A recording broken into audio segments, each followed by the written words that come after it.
po. Ngayon ma-appreciate natin kung gaano ka-potential yung lugar. Katulad po nung Camp Boley, ganito po yung front niya. Doon po sa nag-comment sa atin na bawal ibenta yung ilog. Hindi naman po yung ilog ang ibenta natin.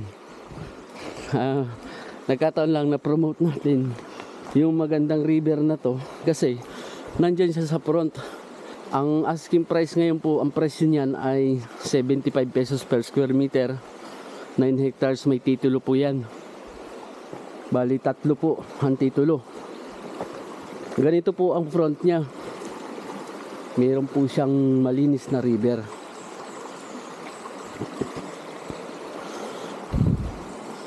Nilagyan din lang po ng recrap. Nagkakaroon na po siya ng paliguan. Ibig sabihin po, lalo na kung mas i-develop ito, pagdating po dun sa development, kailangan natin ng permit sa DNR. Mas pagandahin natin tong river para po, kung gagawin po itong campsite, kung gagawin po itong isang magandang resort, po pwede po siya nasa harap ng natural na tubig na to.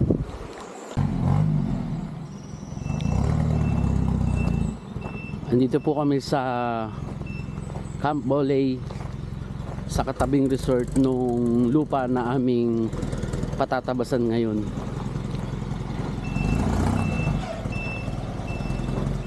Yan po ang kanilang rate ng entrance at ng cottages. Ito po ay lalagyan ng swimming pool. Doon naglagay na po sila ng recrap para tumibay yung boundary, yung borders doon sa river. Ito po yung mga cottages nila na semento na yung lamesa at upuan, tapos bakal yung ginamit na pinakaposte ng mga color roof na ano po, bubong.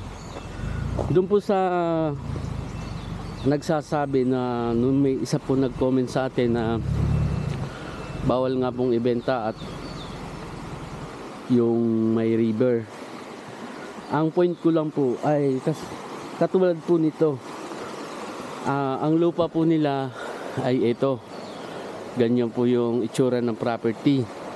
Ngayon po may river na nasa harap nila. Ngayon po ay hindi naman ginalaw, katulad nito hindi po ginalaw yung magandang river. So nilagyan lang nila ng parang yung mga rocks na normal na nandyan, nilagay po nila diyan para magkaroon ng paliguan. So yun, ganun lang siya kasimple. Hindi na violate yung paggalaw dito sa river na to. Yung pong mga magka-cottage pwede na maligo dito. Kung lalagyan po naman ng recrapping yan, mayroon po namang kailangan mga permiso galing po sa DNR, yung po tinatawag na PAMBI permit, para po tayo ay makapag-develop sa gantong river. Mayroon po nung atin po kasing na-vlog yung pupuntahan po natin ngayon, mayroon po sa isa doon na nakapag-comment na huwag daw i-promote yung river. Kung parang hindi ko po maalala yung exact word na ginamit doon sa comment na hindi naman talaga binebenta yung ganyang river. Ang point ko doon, yung pong property nasa tapat po nung ganyang kaganda na river. Ito po ay mga coco lumber. Ngayon po ay ito po yung road. Bumalik po tayo dito sa lugar. Ang address po nito ay Barangay ng Kawayan, dito po sa Real Quezon. Kung mapapansin nyo po ay nilinisan yung parte na to. At dito nga po yung pinaka barangay road, kalsada. Ngayon po kasi mayroon pong mga naka-schedule na mag-visit sa lugar na to, pero wala pa po kaming commitment dito sa mga bibisita. Gusto lang po nilang makita. para mabisita itong area. Meron pong mga bato, hindi ko po alam kung galing dito. Siguro po ito ay gagamitin doon sa recrap nung Camp Boley. So yan. So ganun po lang po ang sistema dito, kasi nandyan naman yung mga rocks na yan, pang recrapping po, pampatibay doon sa pader, sa borders nila. Ito po yung daan na kung saan papunta doon sa almost 9 hectares po ito, pero ang presyo niya ngayon 75 pesos. Amin pong tatabasan yung tabi ng river, kasi po may mga kausap tayo na bibisitat sila at gusto nila ay malinis, yung pong makita nila, ma-appreciate talaga nila yung tabi ng river. May mga nauna na po tayong video dito na i-vlog natin.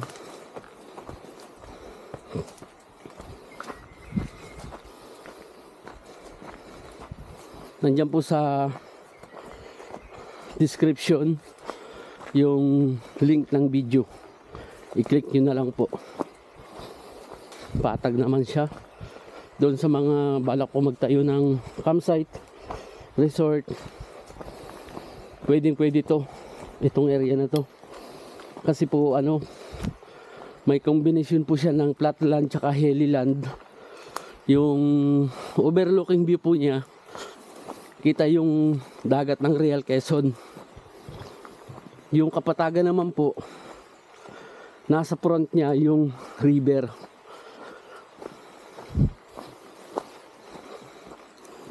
Meron pong kalsada na makakapasok po yung 4 wheels. Meron din pong kuryente na makukuhanan, kasi po meron pong linya, yan dalawa pong linya, papunta po yan doon sa dulo pa. At dito po sa part po na to, yung likod ng bundok na yan, nandyan po ang munisipyo ng Real Quezon. Pag ito naayos, makakapasok po yung sasakyan. Mas ma-appreciate po natin ito kapag nakita na nating malinis yung lugar. Kaya po pinatabasan po namin ngayon para makita nyo yung ganda niya sa tapat ng river. Lapit. Ito na po, dito na po nag-start yun. Yung pong property. At ito na nga po, malinis na yung area. Natabasan na.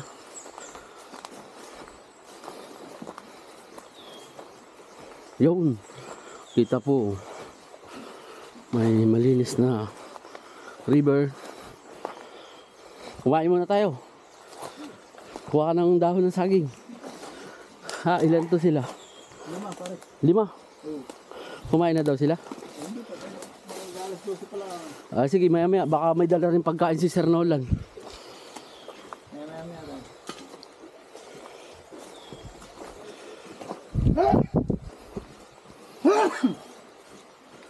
Ganito naman. Ayan, yan. Ito na po yung kapatagan na maganda doon sa property. Tapos yan po, matubig.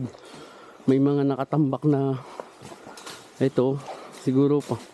Gagawin din sana to dating parang ririkrapan. Marami na pong pan-recrap na bato. Yan. So yan po, 5 po ito. Tapos may 3 pa. So bali 8 tao. Yan po. Ngayon ma-appreciate natin kung gaano ka-potential yung lugar. Katulad po nung Camp Boley, ganito po yung front niya. Yung po sa nag-comment sa atin na bawal ibenta yung ilog. Hindi naman po yung ilog ang ibenta natin. Nagkataon lang na promote natin yung magandang river na to. Kasi nandyan siya sa front. Yan po, may mga niyugan, pataas po yan pag ganun. Kasama pa po yung bundok kasi 9 hectares po yan. Ang asking price ngayon po, ang presyo niyan ay 75 pesos per square meter. 9 hectares, may titulo po yan. Bali 3 po ang titulo. Ganito po ang front niya. Meron po siyang malinis na river.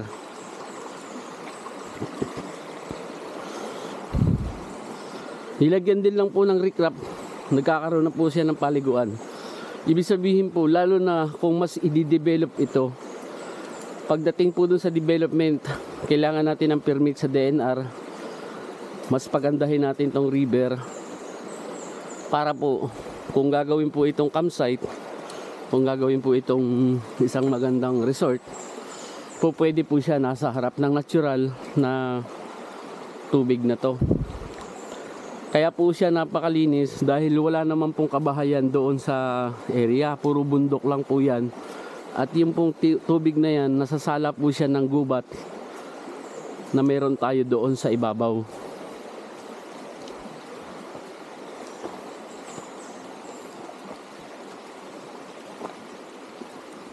Yun. Mamaya po magbibideo po ulit tayo kapag malinis na po yan lahat. Kasi po 8 yung nagtatabas ngayon. At yan po ang ating goal. Makita po na maayos, malinis ito. Para po mas ma-appreciate ng mga magbibisita dito po sa ating property na ito. Ang ganda po. Ito po yung flatland. Katulad ng Camp Boley, yung pong campsite, dinadayo na po yun. Lalo na pag weekends. Meron siyang malawak na parking. Tapos naglagay sila ng mga cottage. Tapos maglalagay po sila ng swimming pool. Bukod doon sa...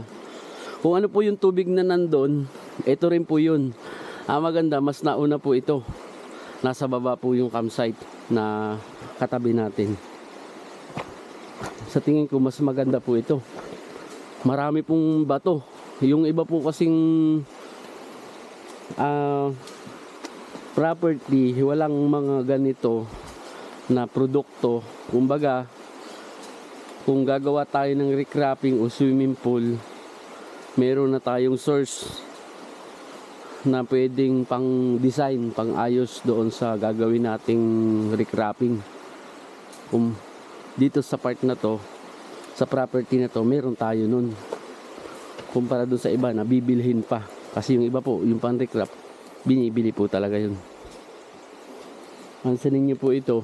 Ito pong river, may isment yan. Pero ang kagandahan, ito, magagamit na po natin to bilang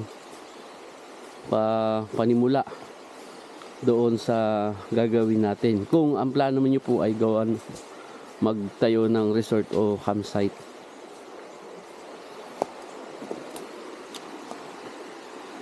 Natural.